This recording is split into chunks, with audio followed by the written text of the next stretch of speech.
Bagi saudara-saudara yang beragama Kristen dan Katolik, saya berjanji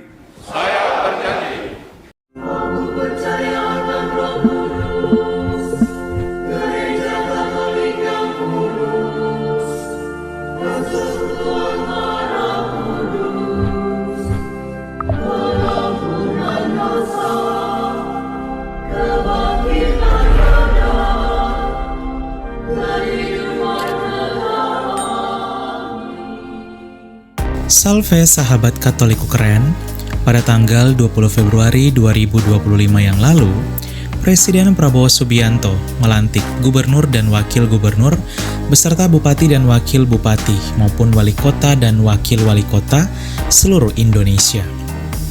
Salah satu yang menjadi sorotan ialah pelantikan gubernur dan wakil gubernur seluruh provinsi Indonesia kecuali Provinsi Daerah Istimewa Yogyakarta. Terdapat juga sejumlah tokoh beragama Katolik yang terpilih hingga dilantik menjadi gubernur dan wakil gubernur yang baru. Sekitar 7% dari seluruh gubernur dan wakil gubernur Indonesia beragama Katolik. Hal ini menjadi tanda bahwa orang Katolik turut mampu memberikan yang terbaik di dunia politik. Inilah 5 gubernur dan wakil gubernur beragama Katolik yang dilantik oleh Presiden Prabowo Subianto di Istana Kepresidenan Jakarta masa jabatan 2025 sampai 2030. 5. Apollo Savanpo, Gubernur Papua Selatan.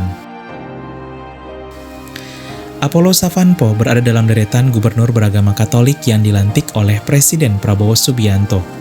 Putra Keuskupan Asmat kelahiran 1975 ini resmi menjadi gubernur Papua Selatan yang baru. Sebelumnya Apollo menjabat sebagai penjabat gubernur Papua Selatan. Apollo juga pernah menjadi rektor di Universitas Cendrawasih Papua. Provinsi Papua Selatan sendiri juga merupakan provinsi mayoritas Katolik di Indonesia selain NTT. Di provinsi baru ini, 50% penduduknya beragama Katolik dan menjadi mayoritas. 27% sisanya Islam dan 23% lainnya Protestan dan agama lain. 4. Krisantus Kurniawan, Wakil Gubernur Kalimantan Barat. Krisantus Kurniawan juga merupakan salah satu wakil gubernur beragama Katolik yang dilantik oleh Presiden Prabowo Subianto. Putra Keuskupan Sintang kelahiran 1969 ini sebelumnya pernah menjadi anggota DPRD Provinsi Kalimantan Barat dan DPRD Kabupaten Sanggau. Krisantus berpasangan dengan Ria Norsan untuk memimpin Provinsi Kalimantan Barat dalam periode tahun 2025 sampai 2030.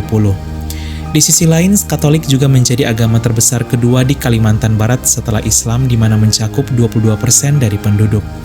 Terdapat juga sejumlah kabupaten mayoritas Katolik di Kalimantan Barat, yaitu Landak, Sanggau, dan Sekadau.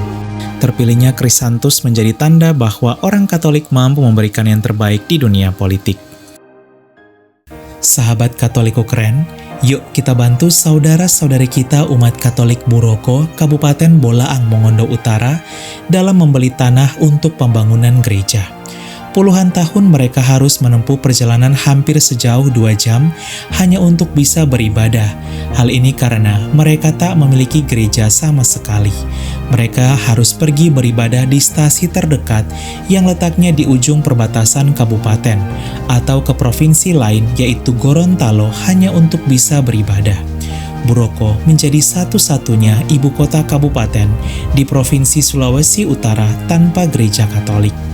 Donasi dapat disalurkan di Bank BSG atau pilih Bank BPD Sulut 03102110052355 atas nama Paroki Santo Andreas Lolak Pantura. Mohon menambahkan angka 001 di belakang nominal transfer. Untuk konfirmasi donasi di nomor WA 082395354851. Donasi akan ditutup pada tanggal 30 Maret 2025. Seberapapun bantuan sahabat Katoliku keren, itu sudah sangat berarti bagi saudara-saudari kita umat Katolik Buroko. Terima kasih sahabat Katoliku keren, Tuhan Yesus membalas dengan berkat-Nya yang melimpah dan Bunda Maria mendoakan. Salve! 3. Shirley Coanda, Gubernur Maluku Utara. Kerap menjadi sorotan, Shirley Chowanda merupakan gubernur terpilih Maluku Utara yang resmi dilantik oleh Presiden Prabowo Subianto. Gubernur kelahiran Ambon, Maluku, keturunan Tionghoa 1982 ini sukses terpilih menjadi gubernur bagi Provinsi Maluku Utara. Shirley juga menjadi gubernur perempuan pertama keturunan Tionghoa serta beragama Kristen yang terpilih bagi Provinsi Maluku Utara.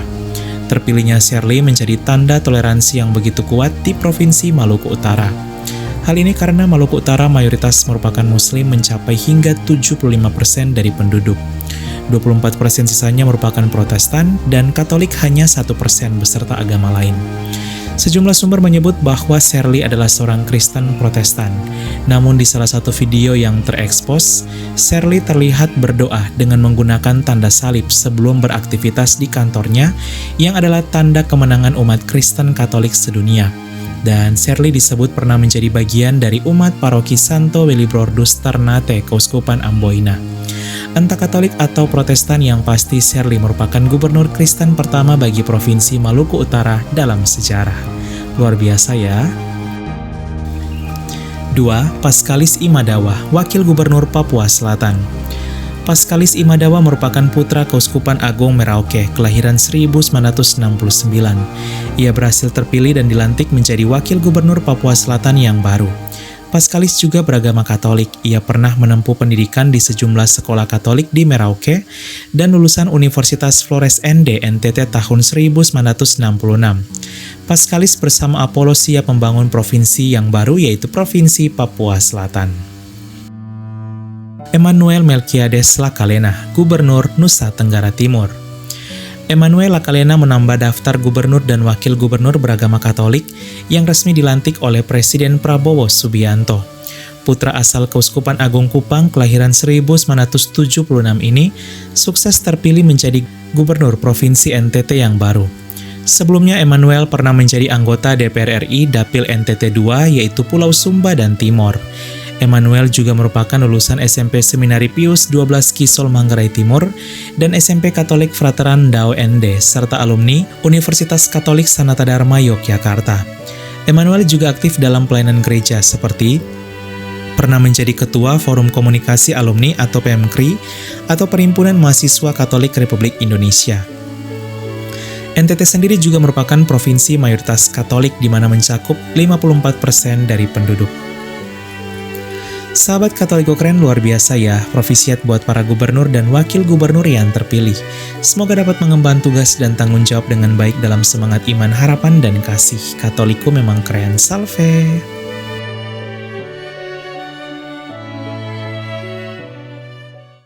Salve sahabat Katoliko keren, mari bersiarah bersama kami pada tahun 2025, mengunjungi 7 negara di Eropa Timur, yaitu Polandia, Republik Ceko, Jerman, Austria, Slovenia, Bosnia and Herzegovina, dan Kroasia. Kita akan mengajak kalian bersiarah ke tempat penampakan langsung Tuhan Yesus kepada Santa Faustina pada tahun 1931 di Polandia, yang kemudian kita kenal sebagai Yesus Sang Kerahiman Ilahi. Tak hanya itu, kita juga akan mengajak kalian mengunjungi situs peziarahan Bunda Maria yang paling terkenal di Eropa Timur, di mana menjadi lokasi penampakan Bunda Maria pada tahun 1981. Ziarah ini akan dilaksanakan dari tanggal 29 Juni sampai 12 Juli 2025. Yuk segera daftar karena kuota terbatas hanya untuk 30 orang saja. Untuk info selengkapnya dan pendaftaran hubungi nomor WA 082395354851.